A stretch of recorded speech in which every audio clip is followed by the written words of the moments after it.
With the roster mostly set, what are the things that should make us optimistic, and what are the things that should make us scared for the 2024 Jets? We'll discuss today on Locked On Jets.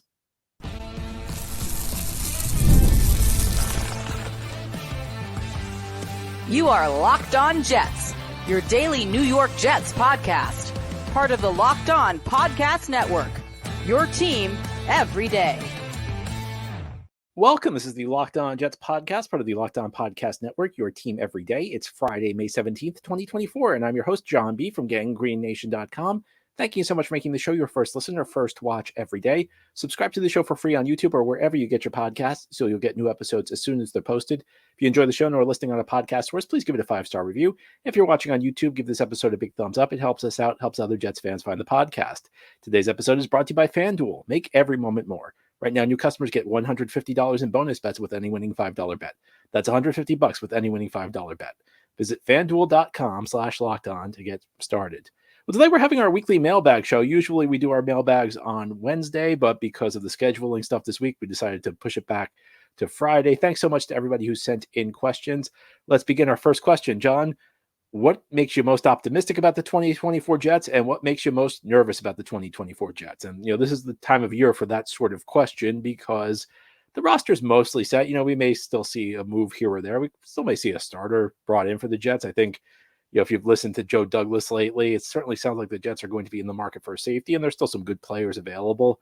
But we largely know the roster, what the 2024 Jets will look like now. So, what are the things that make me most optimistic? What are the things that make me most nervous? I think when you're talking about optimism, if everything clicks for this roster, the ceiling is very high. I mean, I think there is enough talent on this roster where if everything goes right for them, if the guys they need to stay healthy. And if the older guys they're leaning on stay playing at a reasonably high level, I mean, this is a team that probably should make the playoffs. And if things fall into place for them, if, they get the right matchups, or if, some of the top teams in the AFC maybe struggle a little bit this year or deal with injuries, I mean, this is a team that could go pretty far. I think you'd have to begin there. I also have mentioned the last couple of days, I think that the schedule is lined up really well for the Jets on paper. Of course, games are not played on paper. And of course, there are surprises every year, which is part of the reason I think maybe the schedule gets a little overanalyzed. But on paper, this is a pretty favorable schedule, I think, both in terms of the opponents the Jets get and the way the schedule has lined up. I mean, I think another thing you have to look at, and maybe this goes back to the first point, Aaron Rodgers is going to be better than pretty much any quarterback we've seen play for the Jets in a long time.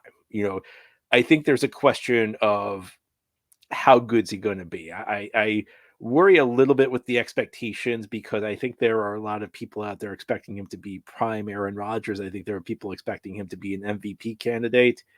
I don't know if he's going to play at that level, but even an Aaron Rodgers who's 40 years old and who's coming off a serious injury, he's still probably going to be a huge upgrade over what the Jets have typically had at quarterback over the last, 2 decades, almost last 15 years at least. And I don't think you necessarily need like an MVP level quarterback to win games in this league, especially if the other pieces around him are really good.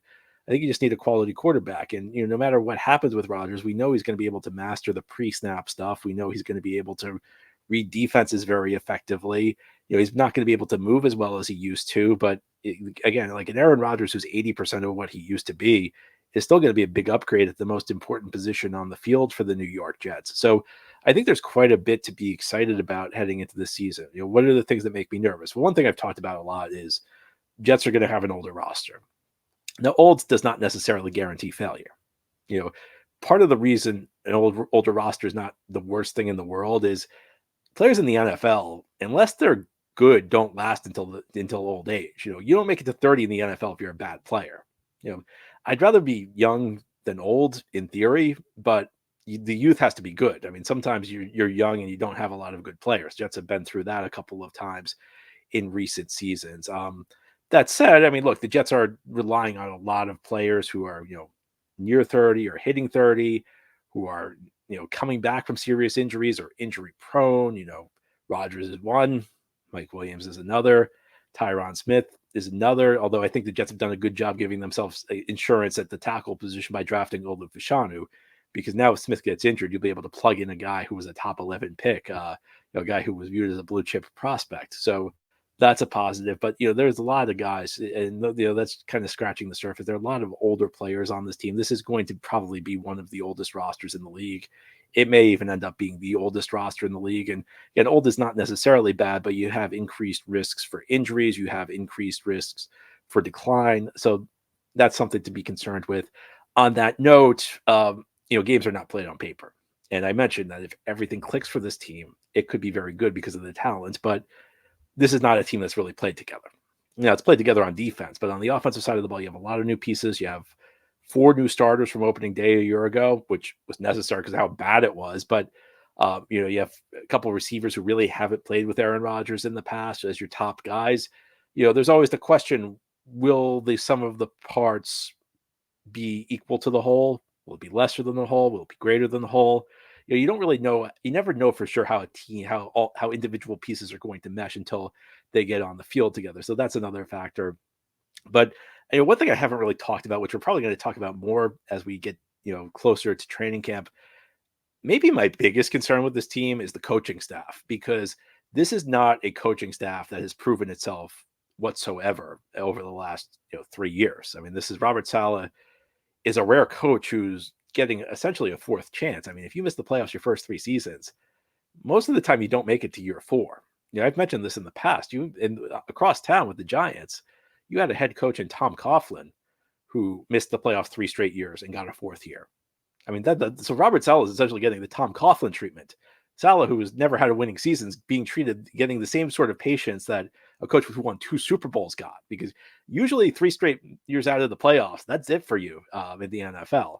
So Saleh's getting a reprieve, but I think we know what we have in Hackett, and Hackett's not a very good coach. Saleh's proven himself to not be. Saleh right now, I think you'd have to say, looks like a coach who's a very good coordinator, but at this point in time has not proven he's up to the head coaching job. And Hackett, Hackett's Hackett. I mean, he's one of the worst coordinators in the league. And I know the argument will be Hackett won't matter this year because Rodgers is going to run the offense. And that's true. I think that's true to an extent. I think if you have a healthy Rodgers, Hackett will be nowhere near as detrimental. But even when you have a great quarterback, you want coaches who can help him out. I mean, Kansas City has the best quarterback in the league in Patrick Mahomes. But the coach is not just irrelevant in Kansas City. The coach makes Mahomes better.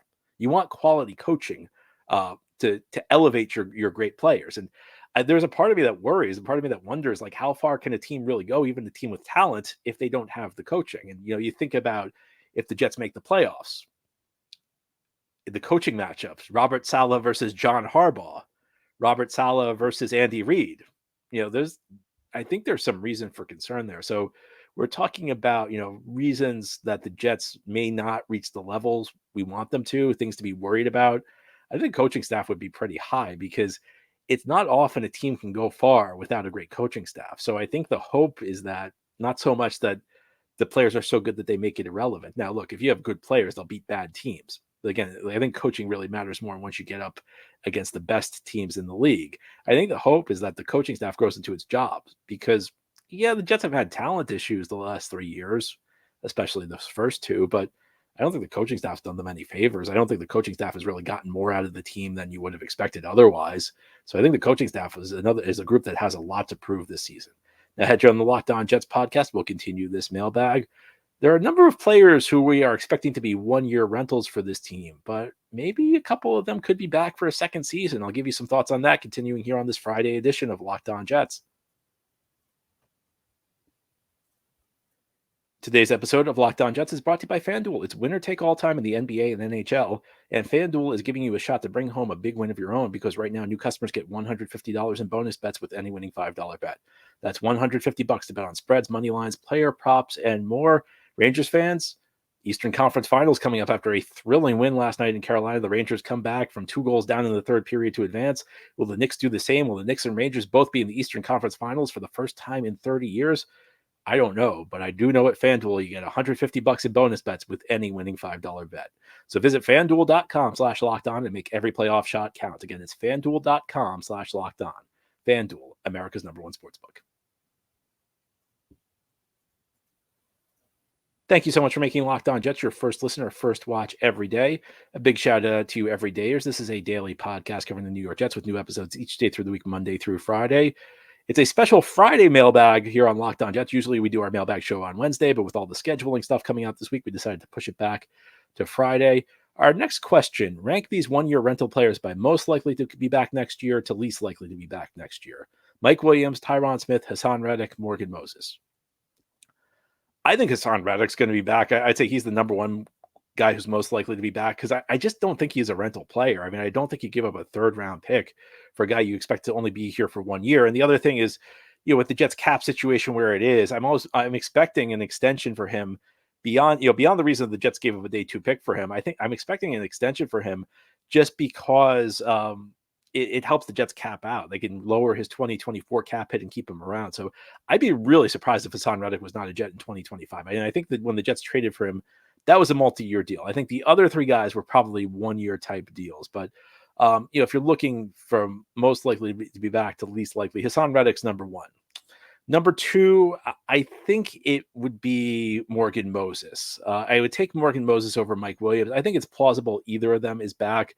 But I think it's tougher to find a tackle than it is to find a wide receiver in this league. And Moses, even though he's older, has still been playing at a pretty high level, just been a rock solid guy. And we talked on the show about what a mistake it was for the Jets to let him walk, after the 2021 season. And they're kind of, rectifying that mistake by bringing Moses back this offseason. Mike Williams is an interesting one. I could see him being back also. I think when we were talking Moses and Williams, those two are very wait and see. I think Reddick was brought in for multiple years. Moses and Williams were kind of wait and see guys. Let's see how they perform this year. I think with Williams, it'll depend how he produces with Rodgers. Does Rodgers come back? I think Williams, though, is a little bit more expendable because just in general, receivers are easier to find than tackles. So I struggled with those two. I felt like I could go either way with Moses and Williams because I think they're kind of in the same boat where, they really only got them for 1 year, but they could be open to a second year. But I think just like the scarcity of quality tackles in this league gives maybe Moses a slight edge. Tyron Smith, I think there's very little chance Tyron Smith's going to be back for 2025. That may have been different if the Jets had drafted a wide receiver in the first round of the NFL draft in 2024. But the second the Jets drafted Olu Fashanu, I think that pretty much ended Tyron Smith's tenure beyond 1 year. And look, he'll be the starting left tackle this year. I think the Jets will depend on him to kind of take Fashanu under his wing and show him how to be a pro and show him how to prepare and maybe give him some finer points on technique. But Tyron Smith is now a pure 1 year rental because the entire plan has to be for Fashanu to take over as the starting left tackle in 2025. And really the only things that could change that are if there was some sort of injury to Fashanu that they were expecting to stretch into next season, or if Fashanu just did not develop at the pace they were wanting him to. Maybe if they, situation where you get a guy and he's not as far along as you'd hoped he was, and they don't like what they see. But it's almost a lock that Fashanu is going to be playing left tackle for the Jets a year from now as their starter.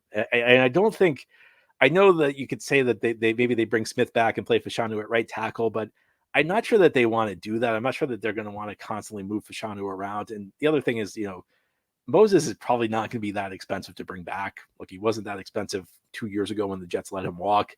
He's going to be 3 years older at that point. I just don't see Moses costing a whole lot. And I don't know the Jets are going to want to pay Smith off of it. Like in a scenario where you bring Smith back, he's had a big year, but if Smith has had a big year, is he affordable at that point? I don't know. So I would really lean towards Smith not being back next season. I think Smith is now officially a 1 year stopgap. Again, that may have been different if the Jets had handled the draft differently. If they did not draft a tackle in the first round, I could see it. But now I just don't see Smith coming back. Next question. Thinking about the greatest New York sports free agent signings, I'm thinking Reggie Jackson, Curtis Martin, and Jalen Brunson as 1, 2, 3. What say you? And the follow-up, what would be the 5 best New York Jets signings of the past 10 years in free agency? Yeah, Brunson's been great. I mean, you could tune into the guys on Locked On Knicks for better analysis on that. But, that list looks pretty good. I think you'd also have to throw Kevin Mawai up there because in the 1998 offseason, we always talk about how, the big names in free agency frequently fail. The exception to that for the Jets was 1998, where they signed 2 Hall of Fame players, Curtis Martin and Kevin Mawai, entering their primes in the same offseason. That was an offseason for the books. Now, if we're talking about top 5 Jets signings of the past 10 years in free agency, I think number one has to be DJ Reed. He hasn't made a Pro Bowl, but I think he's played, if not at a Pro Bowl level, close to a Pro Bowl level during his 2 seasons with the team. Absolutely outstanding. I think maybe the best Jets free agent signing since 90. Let's leave the Martin Mawai offseason out of this. Let's say since 99. I think a very strong case to be made that DJ Reed is the best signing since 99. DJ Reed's probably the best free agent signing the Jets have made in the last 25 years, unless I'm forgetting somebody. Number 2, I'd go with Steve McClendon. Jets signed him in 2016. And this is an interesting one because the Jets got a lot of grief because they let Snacks Harrison leave in free agency that offseason. And they've continued to get a lot of people have talked about how stupid it was to let Snacks Harrison go. And I analyzed the situation, and they got Steve McClendon, the guy who's probably like 85% as good as Snacks, at like 1/3 of the price. And they also got a compensatory 3rd-round pick for letting Snacks walk. So you had a guy who's almost as good for a fraction of the price, and you get a 3rd-round pick in return. That was actually pretty savvy. And Mike McCagnon was not a guy who did many savvy things as Jets general manager, but I think you have to look at that one. That one worked out really well. Number 3, I'd say Kelvin Beachum. He was not spectacular, but he was solid at a very important position for the Jets for 2-3 years. Left tackle. A situation where the Jets did not have a left tackle, during that offseason, the Ryan Clady experiment had failed the year before. Beachum came in and solidified a critical spot on the field for the Jets for multiple seasons. And he had an affordable contract, so I'd have to go Beachum at 3. At 4, I'd go Connor McGovern.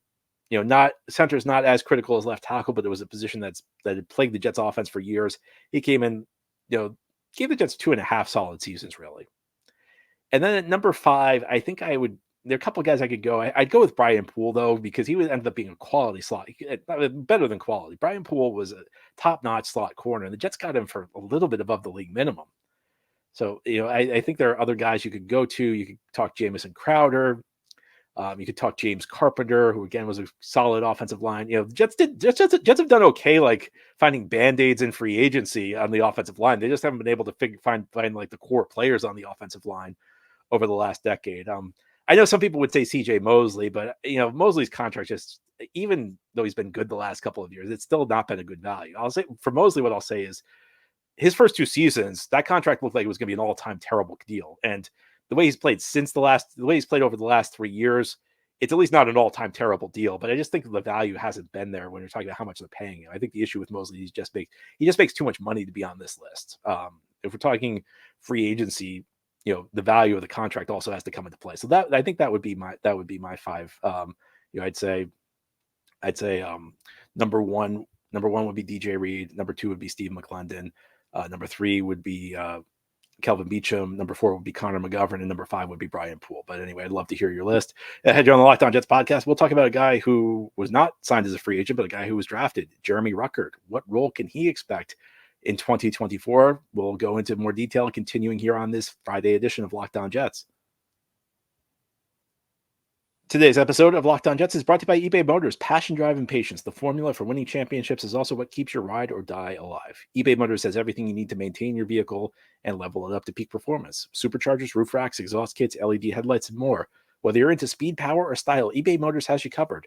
With over 122 million parts for your number one ride or die, you'll always find exactly what you're looking for. And with eBay Guaranteed Fit, your part is guaranteed to fit your ride every time or your money back. Because with eBay Motors, you're burning rubber. You're not burning cash. And with all the parts you need at the prices you want, it's easy to make your car the MVP and bring home huge wins. Keep your ride or die alive at ebaymotors.com. Eligible items only. Exclusions apply. eBay Guaranteed Fit, only available to U.S. customers. This is the Locked On Jets podcast on this Friday. We continue now with this special Friday mailbag show. Our next question: what kind of snap share do you see for Jeremy Ruckert this season? After the Uzomah release, the Jets did not add anybody to the tight end room in the draft or free agency, which seems like a vote of confidence in a hometown kid. Yeah, Ruckert's probably going to get the number 2 tight end. So, how many snaps is he going to get? Looking at what we saw last year, if you're kind of trying to combine the Ruckert snaps with the Uzomah snaps, I guess he's going to play 30 to 40% of the snaps. I would guess he's going to play mostly in a blocking role. And I don't think he's going to have that big of a role in the passing game because there just really aren't many targets to go around for him, especially the number 2 tight end in this offense. First of all, the Jets are going to play 3 receivers most of the time because they have 4 guys that I think they're going to want to play with at the receiver position. Garrett Wilson and Mike Williams will probably never come off the field. And then I think Malachi Corley and Alan Lazard are going to split snaps in the slot, much to the chagrin of many Jets fans. But I say this over and over. I just look. Maybe I'm wrong on this, but I just don't see the Jets burying Lazard on the bench. And I don't think Lazard's as bad. Look, I was never a fan of this signing, so it's not like I was somebody who was out here last year, 12 months ago, telling you how awesome Lazard was going to be. But I don't think he's as bad as he looked last year. I think I don't think he's that good of a player, but I think he's, as a third or fourth option, he's fine. The contract's horrible. I mean, the contract for a third or fourth option is a horrible contract, but just sticking him in that role, if you ignore the money, I think he'll be fine there. Tyler Conklin's the number one tight end, so he's going to certainly going to see most of the tight end targets that the Jets put out there. After that, you still have running backs who are going to get targets. So, I mean, how many targets are there really going to be for Jeremy Ruckert unless there's an injury to Conklin? I mean, I don't think he's going to play that big of a role. I think the Jets will lean on him for his blocking. And I think if we're being honest, I mean, Ruckert's a guy who's gotten a lot of hype for his blocking. His blocking has been pretty inconsistent. And I think that the disconnect with Ruckert is that when he blocks somebody well, it's like a highlight reel block. It's one of those one of those videos you can cut up on and put it on social media. So people see that on social media and they get the idea he's a great blocker. I think Ruckert has the potential to be a good blocker. I think those plays show that he can be a good blocker. I think he's an inconsistent blocker though, because there are plenty of plays where he doesn't hit his block. I think there are a number of instances where he's missed a block and it's either destroyed a play or it's forced Breece Hall to cut in a different direction where the play was drawn up. So I think Ruckert, and this is something that I think was true when he came out of Ohio State, he was a very willing blocker, and I think that's a good thing. Sometimes you see guys that don't like to get physical. So Ruckert likes to get physical, but I think there are times where his technique is inconsistent because he's out of control, and that's because he really, really wants to hit somebody hard. That sometimes he doesn't use the best technique. I don't think he's. I mean, I think you'll see him more this year, especially with Uzomah gone. How big of a role will he play in the offense, though? I think he's going to be a role. He's not going to be like a featured guy, though. I don't think he's just stepping into a prominent role. I think he'll take on a bigger job than he had a year ago. But short of that, I don't think he's necessarily going to be a guy who gets noticed all that much. And our last question: is there any part of you that feels a little bit relieved that the first game of the season is not on turf? How much does it realistically cost to replace a field before every game? It has to be cheaper than the dead cap from injured players. Yeah, I don't know. I mean, the Jets have talked about this. Woody Johnson mentioned it a few months ago that the way Woody Johnson phrased it was so weird because he says like we're constantly talking about it, but we can't do it. Well, that's like if you can't do it, why are you constantly talking about it?